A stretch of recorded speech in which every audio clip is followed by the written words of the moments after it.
Chapter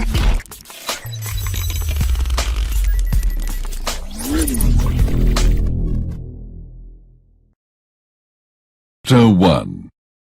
The Prologue. It's a beautiful day. The weather is good, the birds are singing, the grass is green, and there are flowers everywhere. Now, my story can begin. My name's Jeffrey, and today I'm going on a pilgrimage to Canterbury. I'm going to Canterbury with a group of people. We're going there together. I met these people yesterday at an inn in London. I arrived at the inn in the afternoon. I was very tired and hungry. "Good afternoon," I said to the man who worked at the inn. He was the innkeeper. "I'd like a room for the night. I'm going to Canterbury tomorrow. The road to Canterbury is long. I need to sleep well before I start." "Good afternoon," said the innkeeper. "Do you know that some other people are going to Canterbury tomorrow? They're staying here tonight." "I'd like to meet them," I said to the innkeeper. In the evening, I met the other people. The inn was big, and there was a lot of good food and drink. Everybody had dinner together, and the innkeeper gave good food to everybody. The innkeeper was a nice person. He was a very big man, and he enjoyed speaking to people. He was very good at his job. Everybody enjoyed their dinner. After dinner, the innkeeper spoke to the group. "You're a very nice group of people," he said. "I know that God will listen to your prayers. You're all going to the same place, so you must go to Canterbury together. What do you think?" "Yes, we can go together," I said. "And I want to go to Canterbury with you," said the innkeeper. "Now, we have to travel for a long time, and I think we can do something interesting. We can play a game. What do you think?" "Yes," said everybody in the group. "Tell us about this game." "Now, listen to what I have to say," said the innkeeper. "We'll go to Canterbury together, and every person will tell a story. I'll listen to every story. Then I'll tell you which story is the best." Everybody in the group wanted to play this game. "Very well," said the innkeeper, "and I will give something to the person who tells the best story. That person will have dinner at my inn, and I'll pay for the dinner." The people in the group were very happy, and they began to think of what story to tell. In the group, there was a knight. Everybody liked him, and he was always happy to help people. He was an important man, but his clothes were cheap. His horse was fast, but it was small. "I'm a knight, and my life is very exciting," said the knight. "And my story is also going to be exciting. It's about two brothers who love the same woman. There was also a clerk in the group. He was a nice man, but he didn't speak very much. He liked reading and studying. That's all he wanted to do. He was very slim, and he didn't eat very much. And he liked books more than food. "I read a lot of books," said the clerk. "I don't want nice clothes or good food. I don't have much money. And I use the money I have to buy books. That's why I read a lot of stories. My story is very easy to understand. But it's not boring. I think everybody will enjoy it. It's about a king who has many secrets." Another person in the group was a merchant. He had a lot of money, but he wasn't a happy man. He always had a sad face. He was different from the knight. His clothes were very expensive. Everything he had was expensive. His clothes, his hat, and his horse. "I have an important business," said the merchant, "and I have a lot of things to do. But I'm not very happy with my life. And that's why my story will be sad. It'll be about an old man who can't see." I also have to tell you about another man. He was a franklin. He was different from the clerk. He was very rich and important, but he didn't have a business. He had a big house in the country, and he often invited people there. He liked good food. "I'm very old, and my house is big, and I like inviting people there," said the franklin. "In my house I often tell stories. I enjoy it. My story will be very interesting. It's about a woman who doesn't like the sea." "Why doesn't she like the sea?" "Well, you'll have to listen to my story."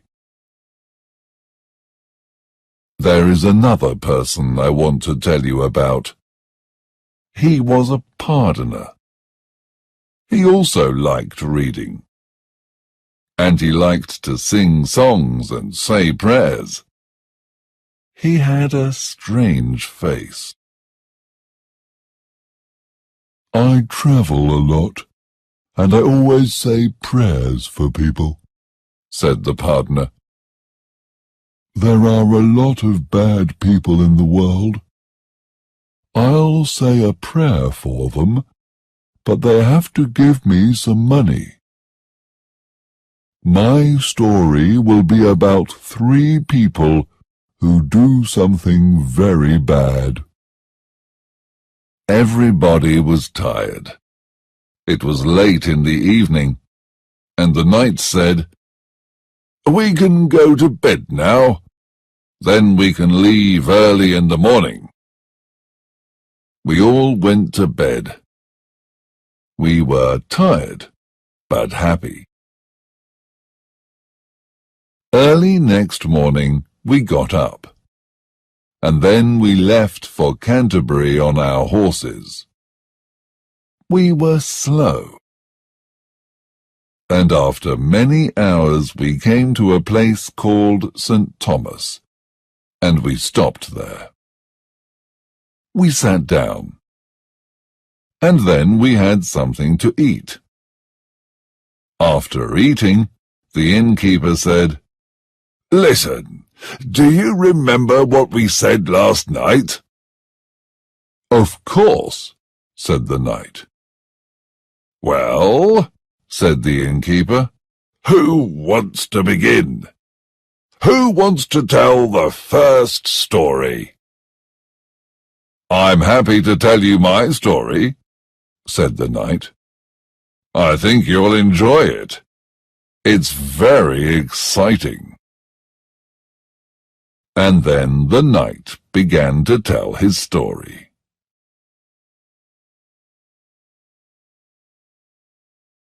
Chapter 2. The Knight's Tale. My story is about two brothers, said the knight. Their names were Palamon and Arcite, and they were knights. The brothers were from a city called Thebes. They did everything together.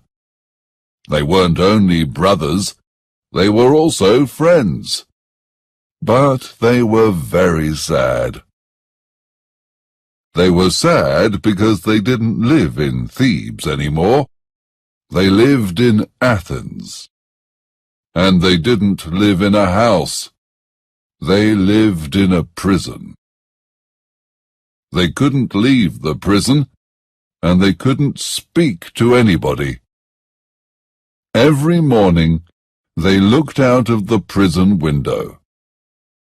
From their window, they could see a beautiful garden. One morning, Palamon woke up, and then he looked out of the window.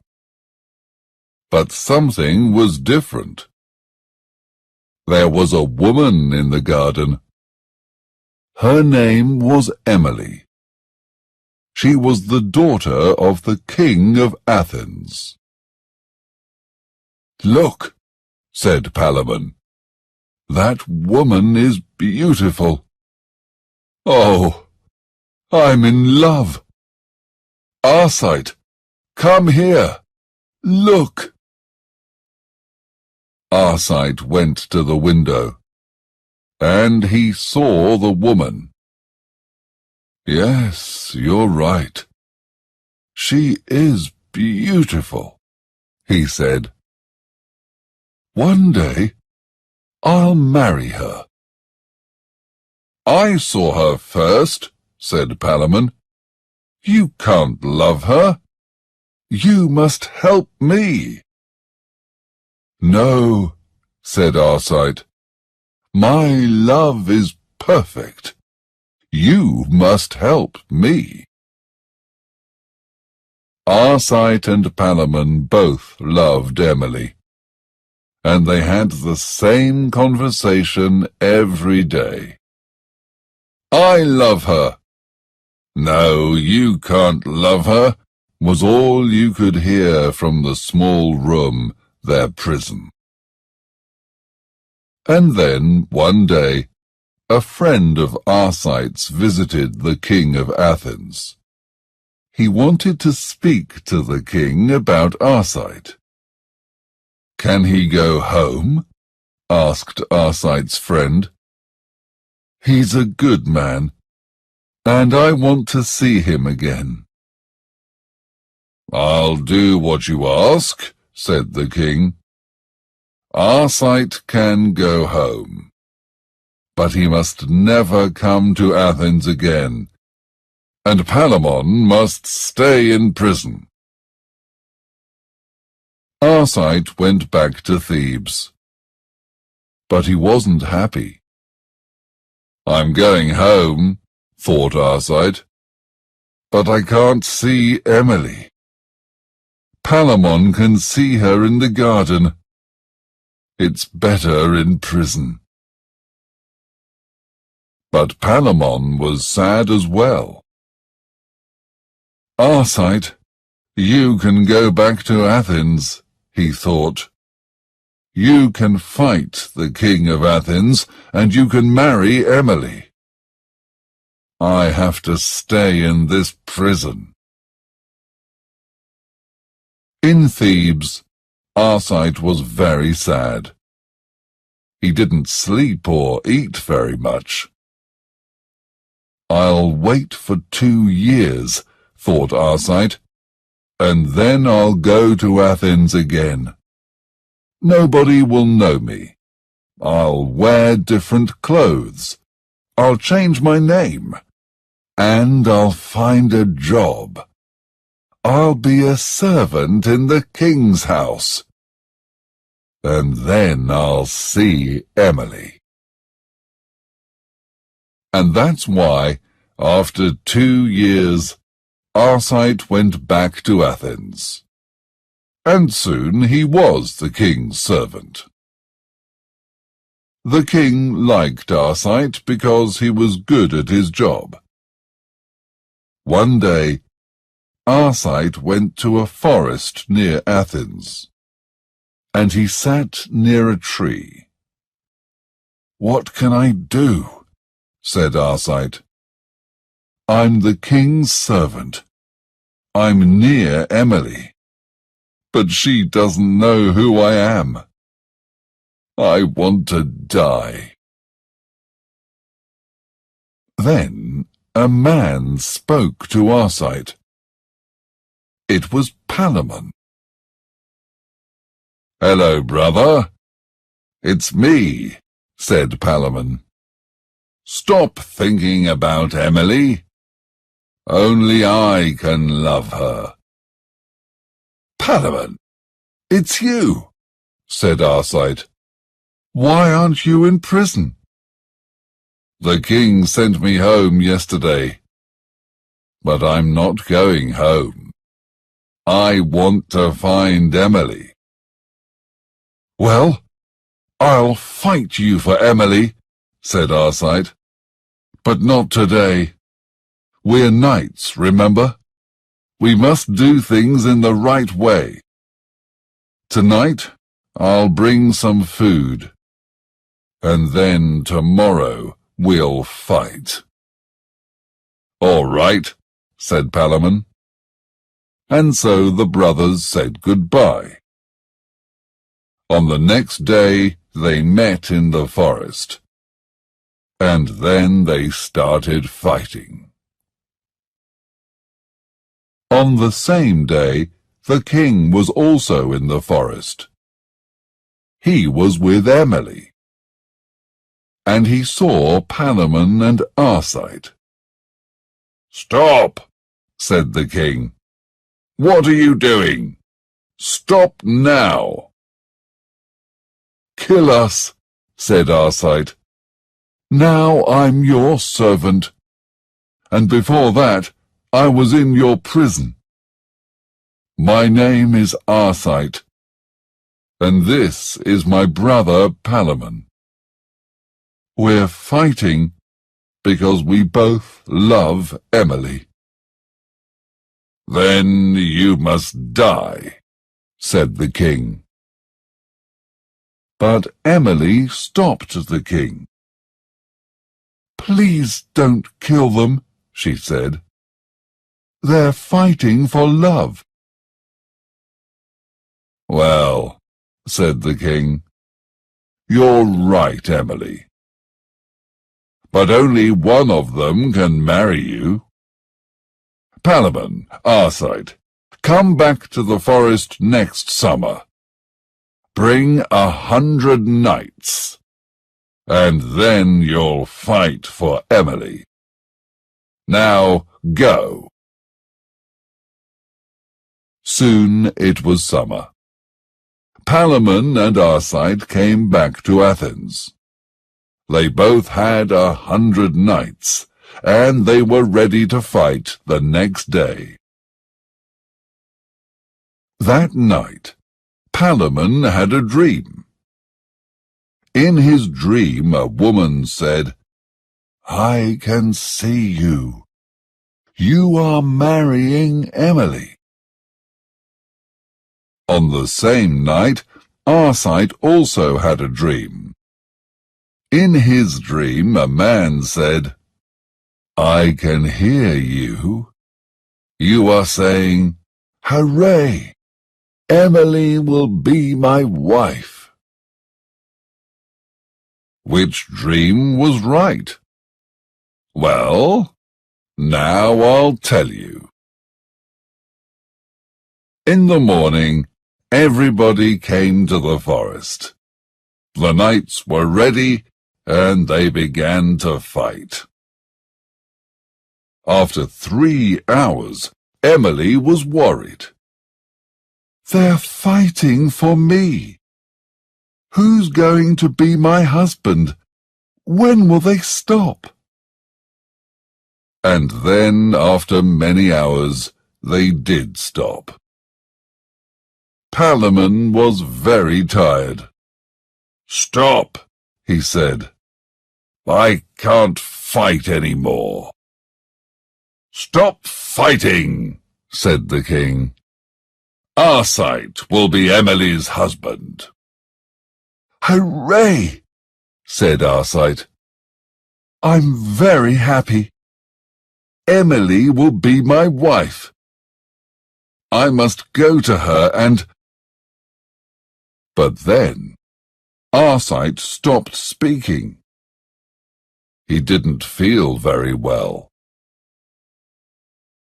People came to help Arcite. "I'm not well," said Arcite. I can't feel anything. I'm dying. This is the end. Goodbye, Emily, my love. Goodbye, Palamon, my brother." And then Arcite died. Soon it was winter, and the king called for Palamon and Emily. "As you know, Arcite died last summer, and it was very sad," said the king. "Emily, I want you to be happy. Palamon, you must marry Emily. It's the right thing to do." "Thank you," said Palamon. "Arcite was a good knight. He was my dear brother. But we had to fight for love. Emily, I know we'll be happy together, but we'll never forget my brother. He died for love." Chapter 3. The Clerk's Tale. The clerk was the next person to tell his story. "I have an interesting story," he said. "It's about a king called Walter. He was the king of Salluce in Italy. Walter wanted to marry a woman, but only he knew the name of this woman. It was his secret. The woman's name was Griselda. She was young and beautiful, and she was very nice. She was very poor, and she lived in a small house with her father. She cooked and cleaned for him every day.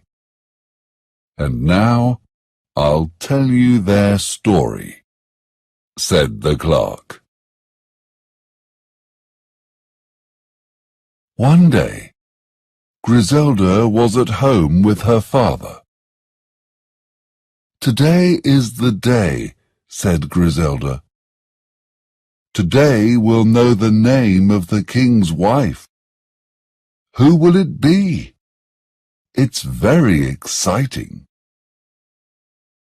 "I think his wife will be a rich woman," said Griselda's father. But Griselda's father was wrong. And soon he heard somebody at the door. Griselda's father opened the door, and he saw Walter, the king of Salluce. I want to speak to you. I want to marry Griselda, said Walter. Griselda? My Griselda? Said the father. But this is strange. We're poor, and you're the king.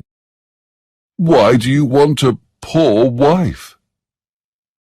That's not important, said Walter.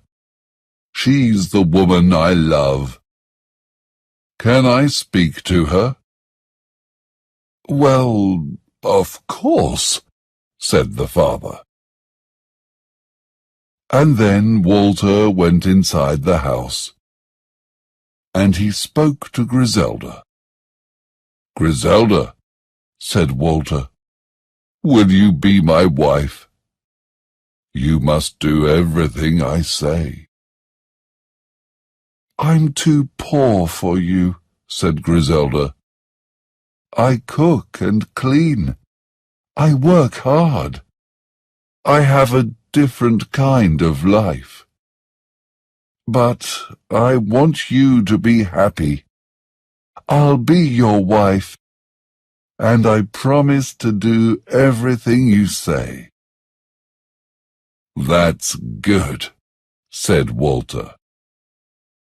And then Griselda went home with Walter. Servants arrived.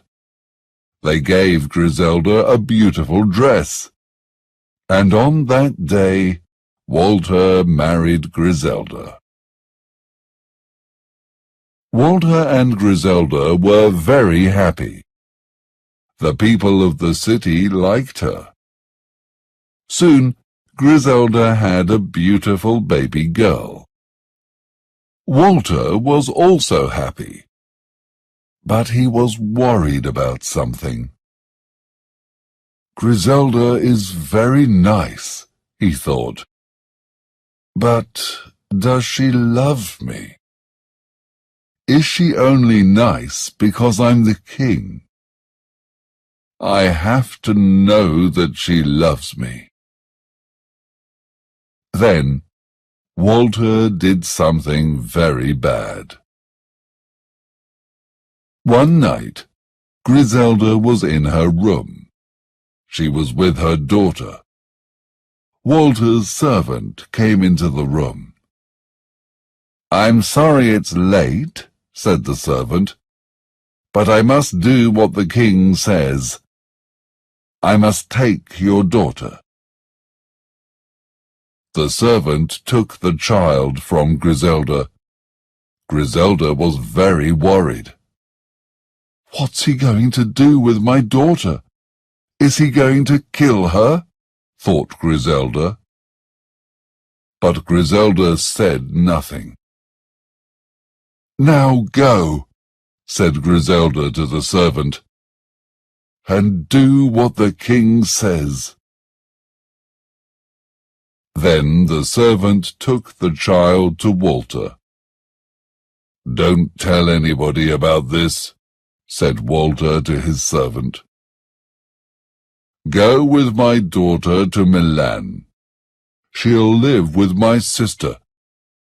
But remember, it's a secret. Nobody must know that this girl is my daughter. And then the king's servant took the child to Milan. What did Griselda do? Did she hate her husband? The answer to this question is no. Griselda didn't change. Does Griselda love me or not? Thought the king. Oh, I don't know. After 5 years, Griselda had another baby.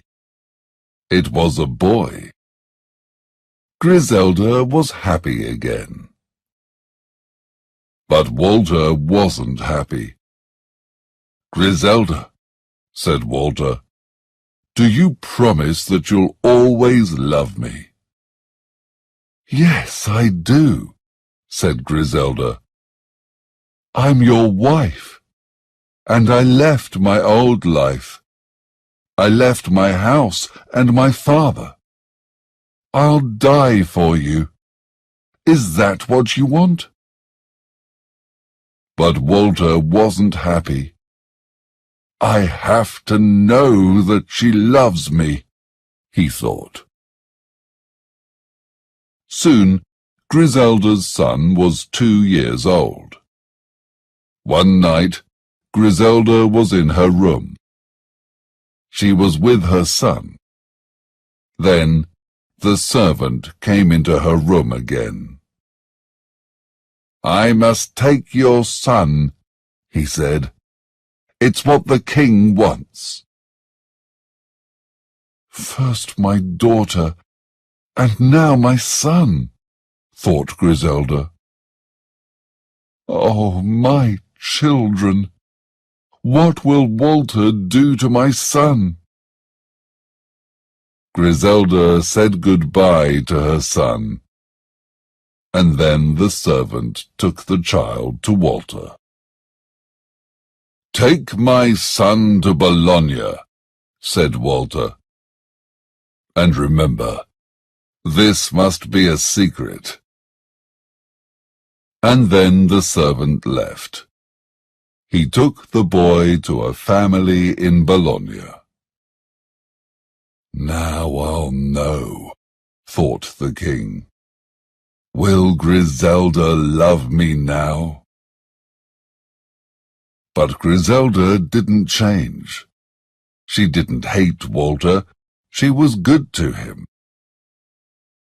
I don't know what Walter is thinking, thought Griselda.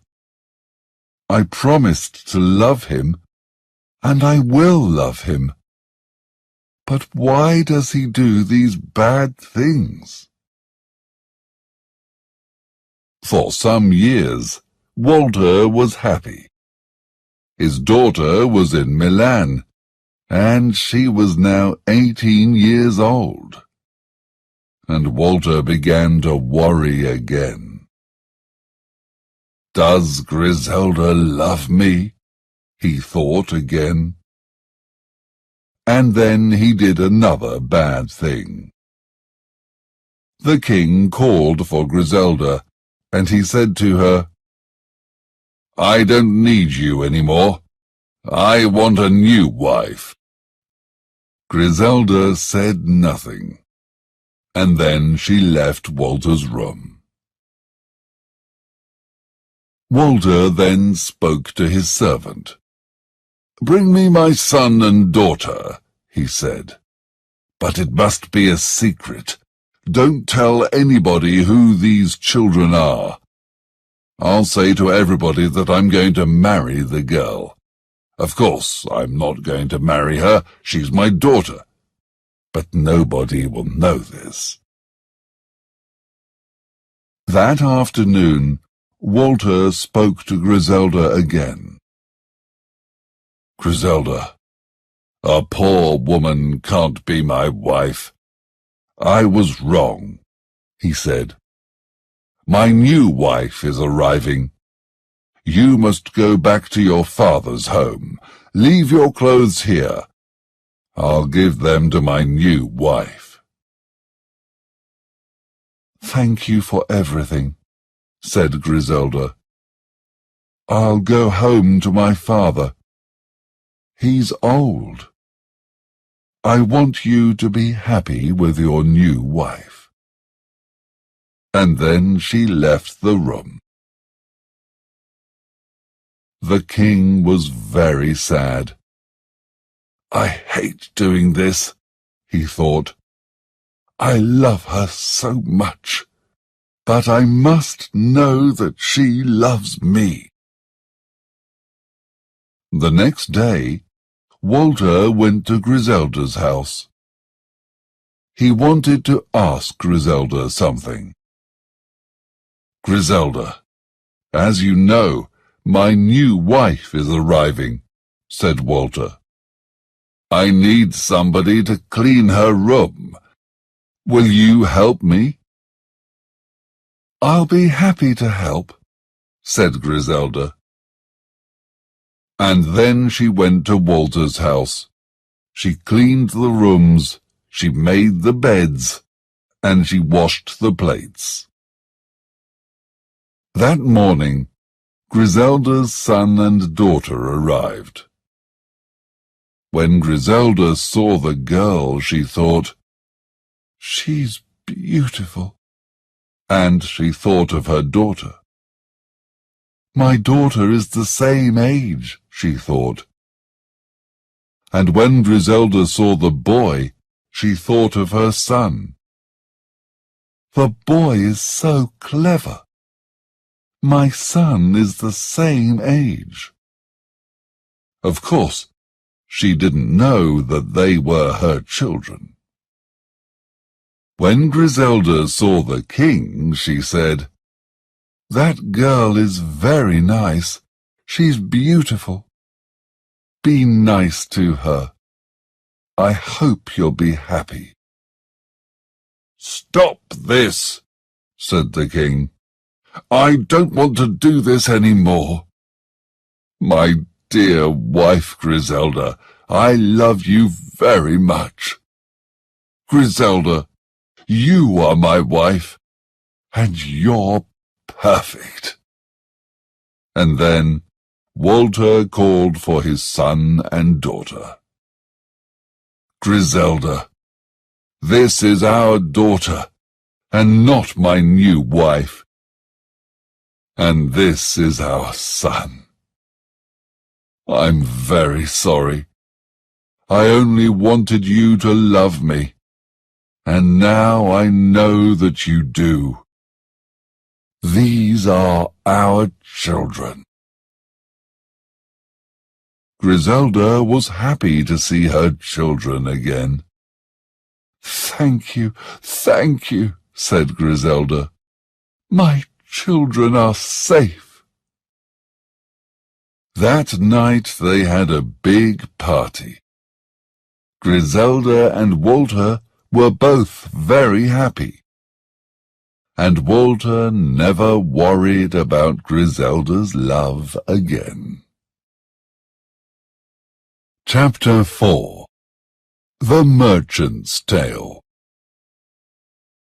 The merchant told the next story. "I travel a lot," he said, "and everywhere I go, I see people that are sad. I have a wife, but do you think I'm happy? Well, I'm not happy. My wife isn't a nice person, and I hate my life. I want to tell you a story about a husband and wife. It's a story about a rich old man. His name is January. January wanted to find a wife, and he asked his friends to help him. "Don't find me an old wife," said January. "I want a young wife." January's friends found a wife for him. Her name was May. She was young, but she didn't have any money. January was happy with his wife. "I'm old," he thought, "but now I've got a young wife. I won't have any more problems. And May is very beautiful." But there was another person who thought that May was beautiful. It was January's servant. His name was Damien. Damien thought of May all the time. He didn't sleep very much. He didn't want to eat. He loved May. And now he had to see her every day with January. Soon Damien wasn't well. He didn't want to go to work anymore, and he stayed in bed. In bed, he wrote a letter to May. Then he put the letter in a small bag. That evening, January went to dinner. "Where's my servant Damien?" he said. "Damien isn't well," said another servant. "He's in bed now." "I'm sorry about that," said January. "He's a good servant. He works hard. I want to speak to him." After dinner, May and January visited Damien. May went to see Damien first. She sat next to him. "How are you?" asked May. Damien didn't say anything. He took the letter out of his bag, and then he gave the letter to May. "Don't speak to anybody about this letter," he said. When May was at home, she read Damien's letter. It was a love letter. May didn't know what to do. "Damien doesn't know my secret," she thought. "I love Damien, but he is poor, and my husband is rich. How can I help Damien? I want him to be well again," thought May. May wrote a letter to Damien, and then she visited him again. She gave Damien the letter. "Get well soon, Damien," she said. And then she left. Damien read the letter. The letter changed him. Soon he was well again. The next morning, Damien got up. Now he was happy. Now he wanted to go to work. January had a big house, and he had a beautiful garden. He often went there. It was his favorite place. Only January and May could go to the garden. January had a key, and he used the key to go into the garden.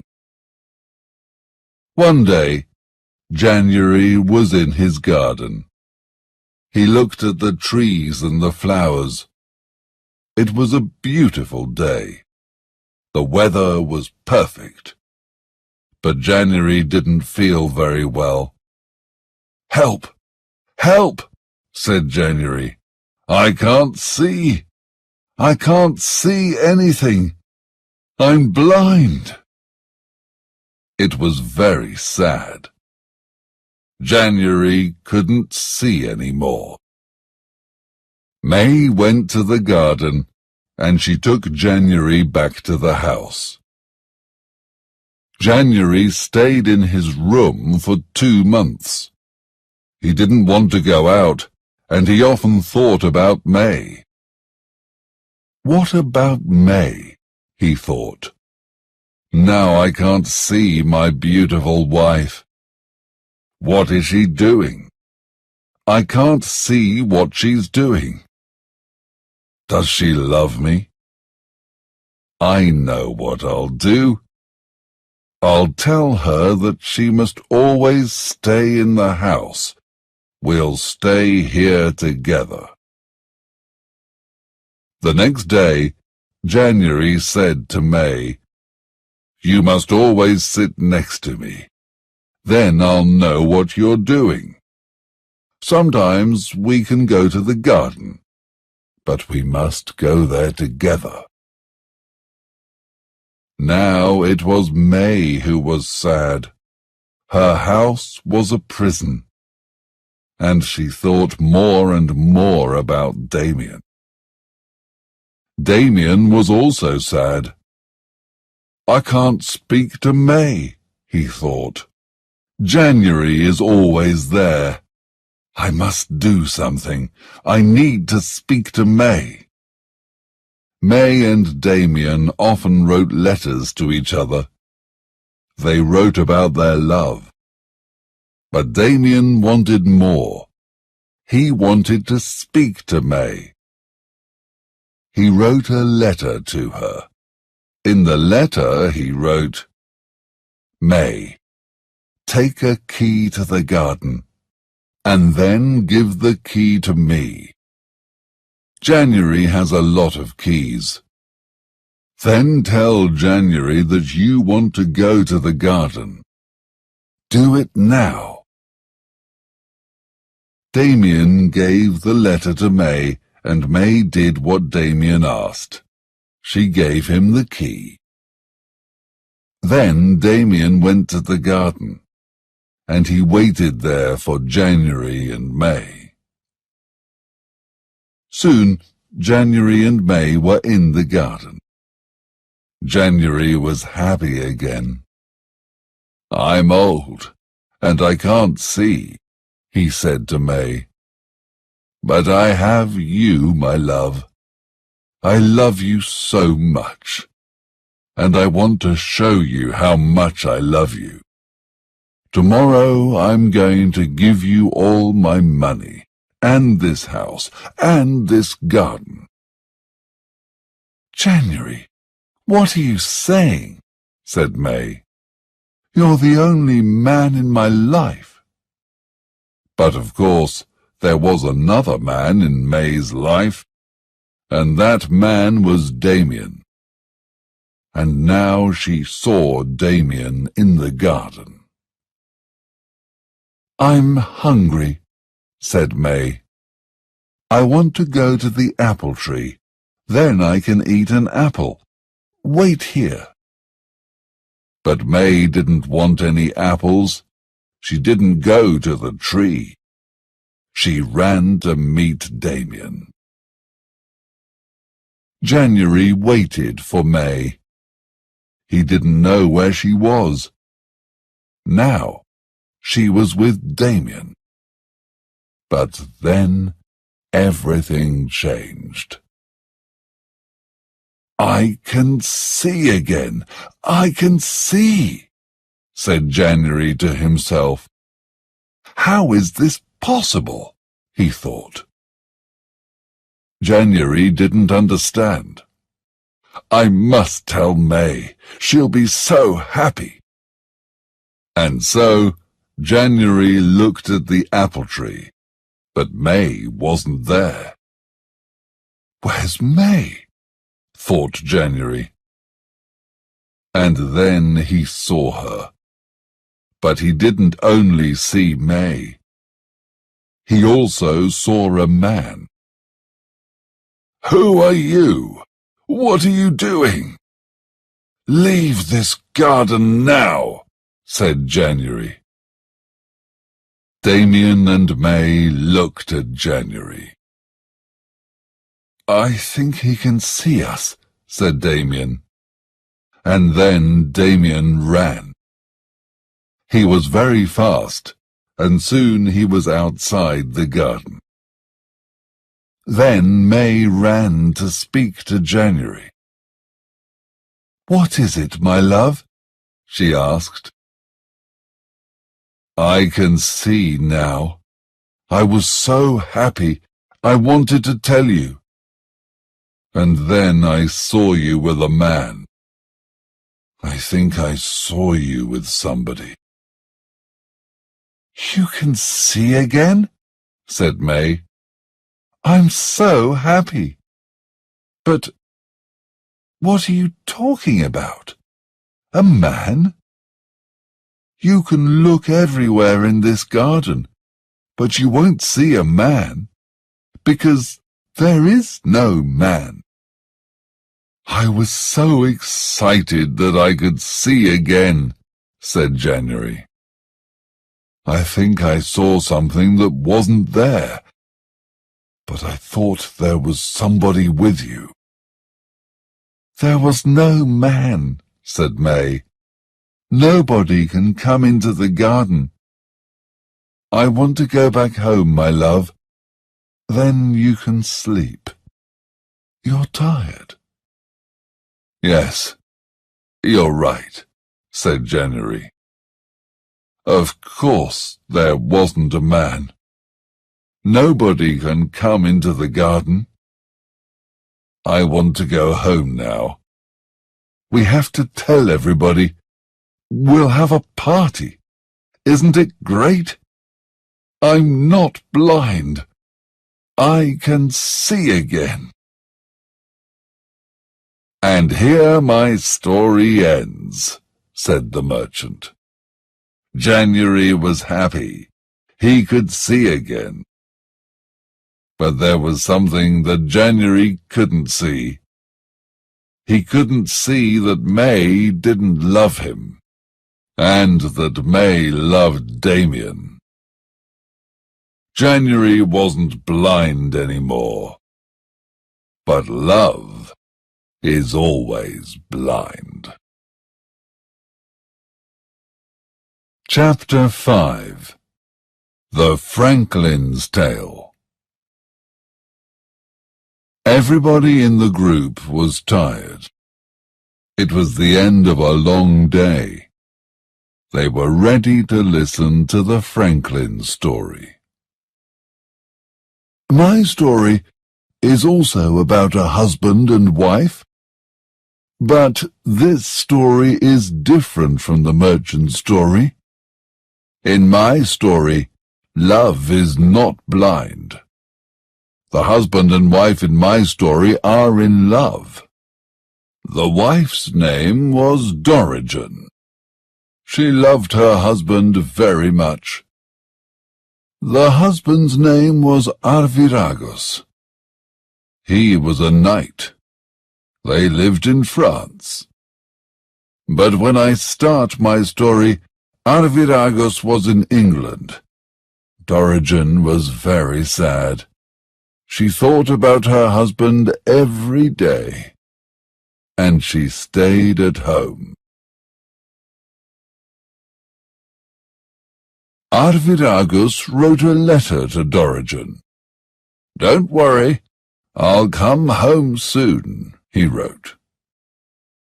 Dorigen read the letter.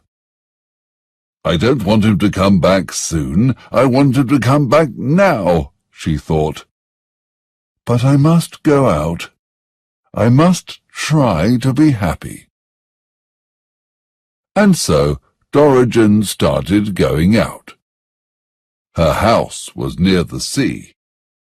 She often went for a walk there with her friends, and she always wanted to look at the sea. "Where is the boat," thought Dorigen, "that will bring me my husband?" And sometimes she looked at the big black rocks in the sea. "I don't like the sea," said Dorigen to her friends. "Look at those black rocks. They're dangerous." Dorigen's friends were very worried. "You must stop thinking about those dangerous black rocks," they said. And so Dorigen's friends took her to a dance. But she didn't want to dance. At the dance there was a man called Aurelius. He loved Dorigen, and he wanted to speak to her. "Dorigen, you don't know me very well. My name is Aurelius. You're so beautiful. Is there a place in your heart for me?" Dorigen looked at Aurelius and said, "No, there isn't. I'll always love my husband." "But what will I do? I need you," said Aurelius.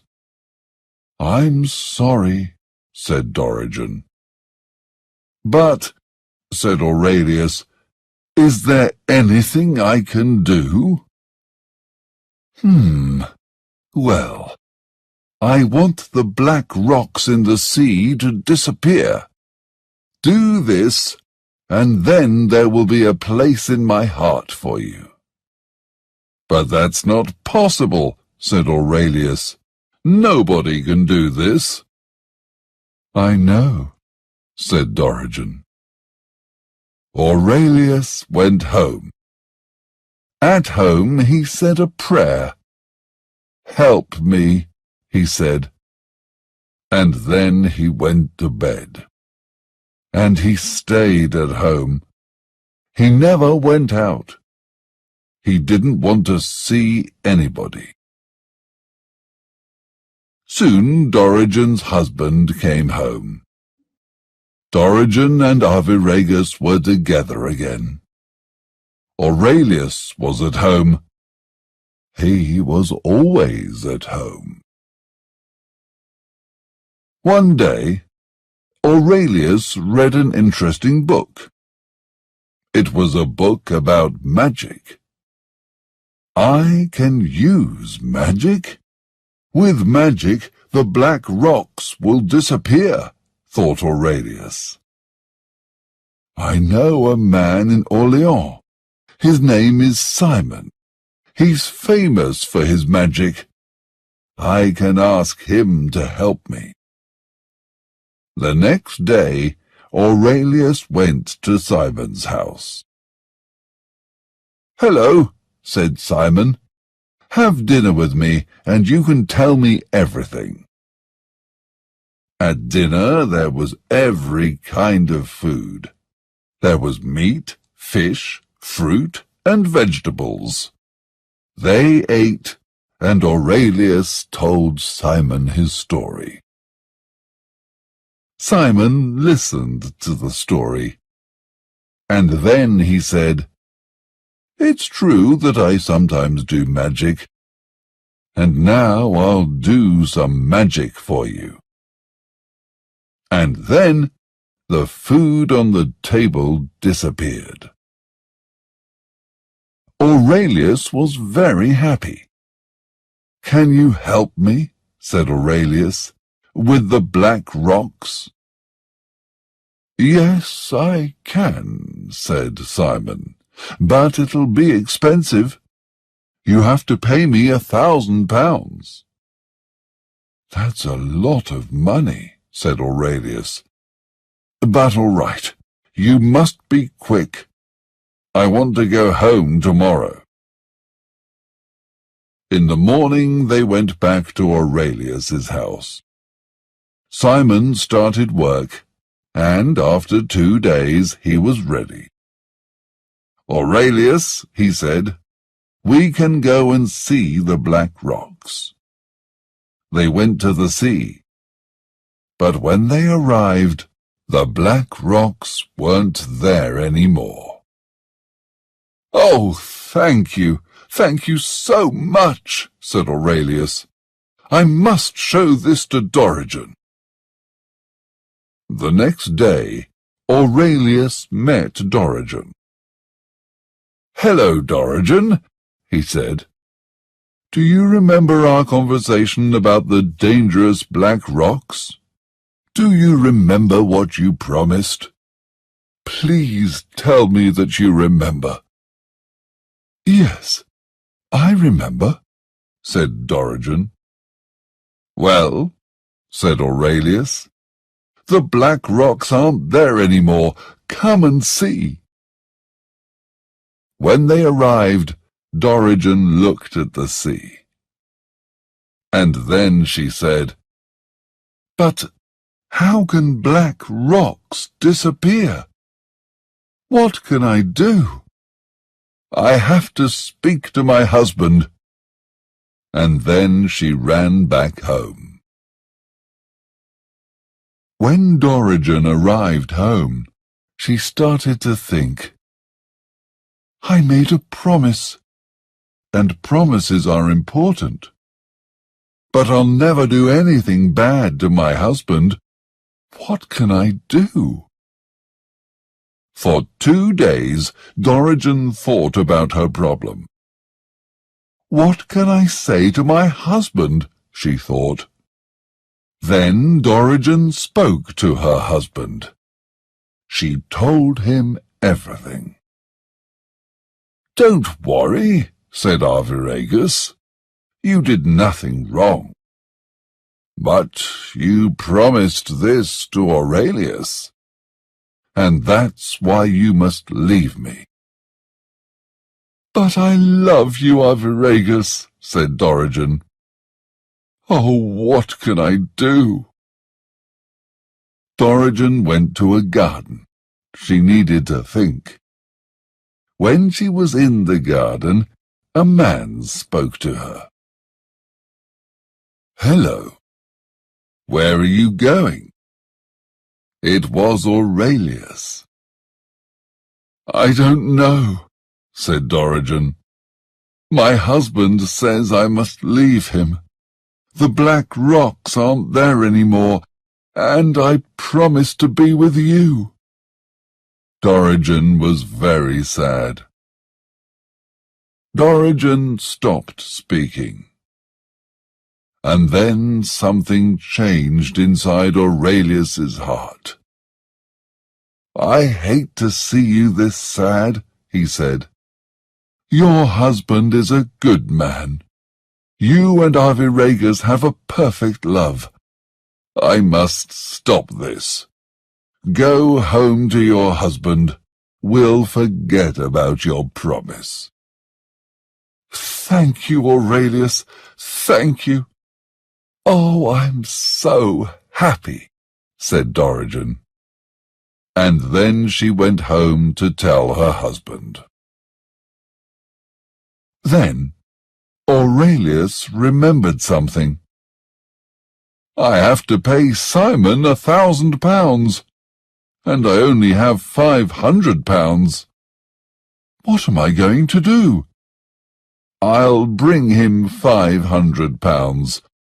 I think he'll understand. Aurelius went back to Simon's house. Aurelius was very worried.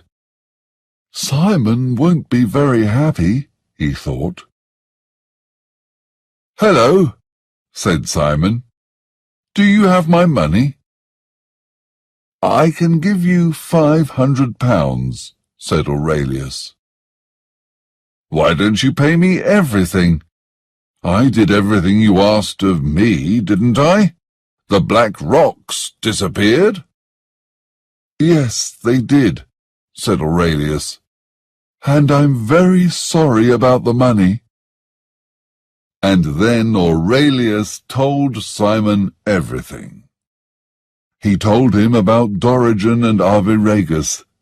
He told him about their perfect love. You're all very good people, said the man. You did a very good thing. You have a good heart. And I want to be good as well. You forgot about Dorigen's promise, and so I'll forget about the £1,000. I won't take any money from you. Thank you, Simon, said Aurelius. And then Aurelius went home. I'll never be with Dorigen, he thought, but I'm happy, because I did a good thing. And that is the end of my story, said the Franklin. As you can see, it's different from the merchant's story, because this story tells us that there are also many good people in the world. Chapter 6. The Pardoner's Tale.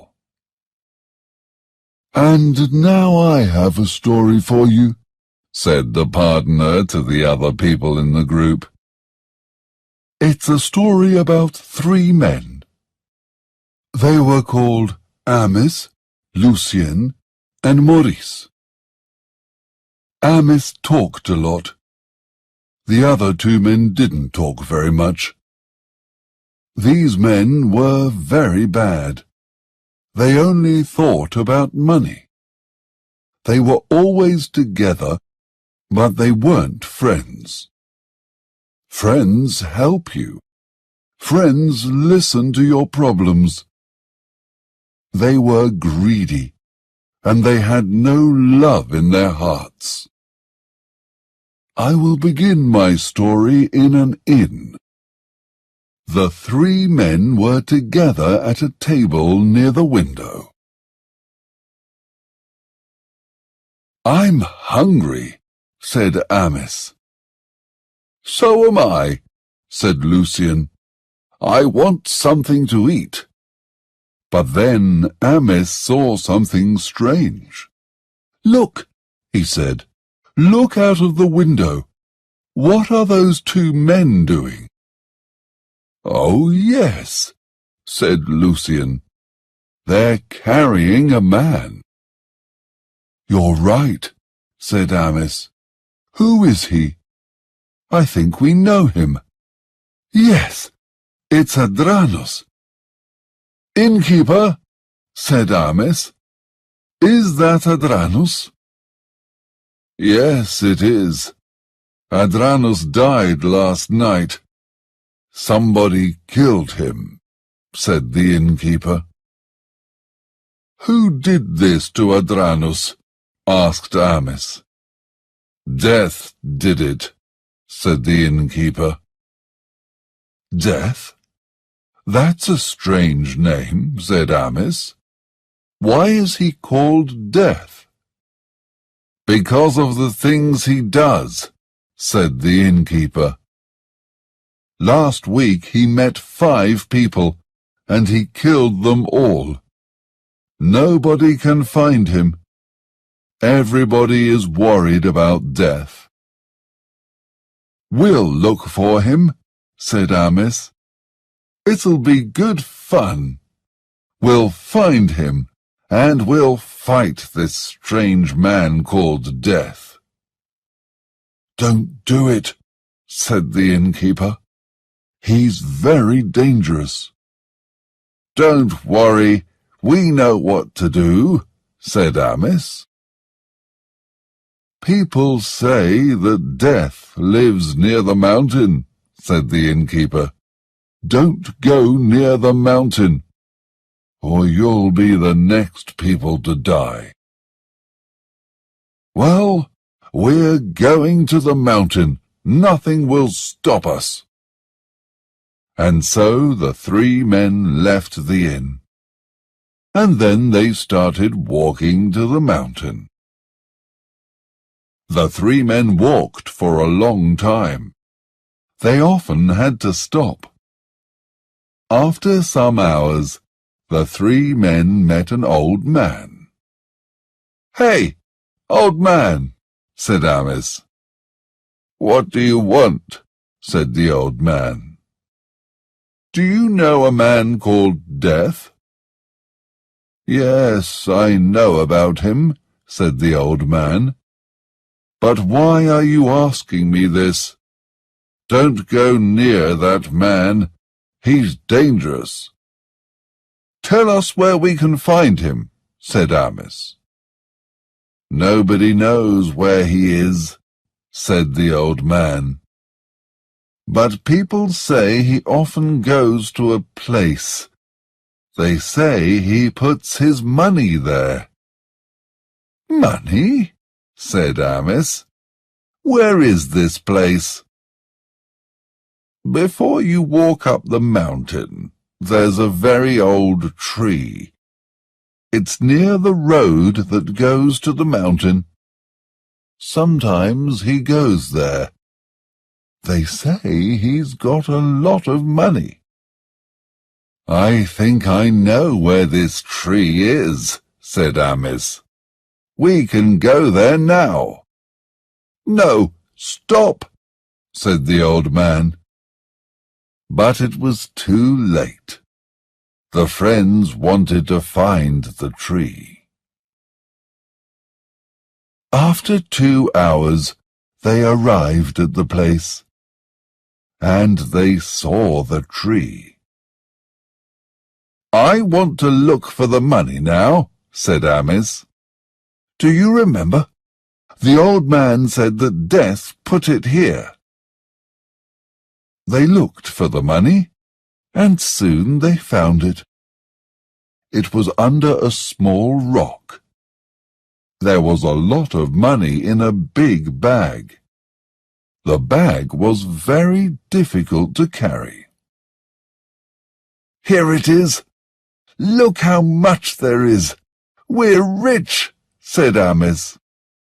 "Hooray!" they said. "We've got a lot of money." They were very excited. "I want to get something to eat and drink," said Amis. "Okay," said Lucien. "We can go to the town and buy something." "But wait," said Amis. "Two of us must wait here with the money. Maurice, you go to the town. We'll wait for you here." "Okay," said Maurice, and he went to the town. The other two men waited under the tree. After an hour, Amis thought of something. "Listen," said Amis. "There's a lot of money in that bag." "Yes, you're right," said Lucien. "There's about £600. That's £200 each." "Yes, but I think we can have £300 each." "How?" said Lucien. "Well, we can kill Maurice when he comes back. Then we'll have more money." "Yes, I want to do that," said Lucien. And then the two men waited for Maurice. Maurice was near the town, and he started thinking. "Well, there's about £600 in that bag. That's about £200 for me. £200 is a lot of money. But £600 is much more. £600 will change my life. I know what I'll do. I'll kill Amis and Lucien. Then I'll have all the money." 10 minutes later, Maurice arrived at the town. He bought some food and drink, but he also bought some poison. He put the poison in the drink, and then he went back to the tree. It was getting late when Maurice arrived. "Amis, Lucien, I've got the food and—" And they were the last words that Maurice spoke, because then Amis and Lucien killed him. "And now we have more money," said Amis. They didn't worry about Maurice. The two men were happy. They drank together. Soon the poison was in their bodies, and after 1 minute, the poison killed them. "That's the end of my story," said the partner. "The 3 men wanted to fight death. They were greedy, and that's why they died. I want you to remember this story when we arrive at Canterbury, and when we say our prayers." The others thought it was a very good story. And then the people in the group thought about all the stories. There were a lot of things to think about. And after 4 days, Canterbury was very, very near.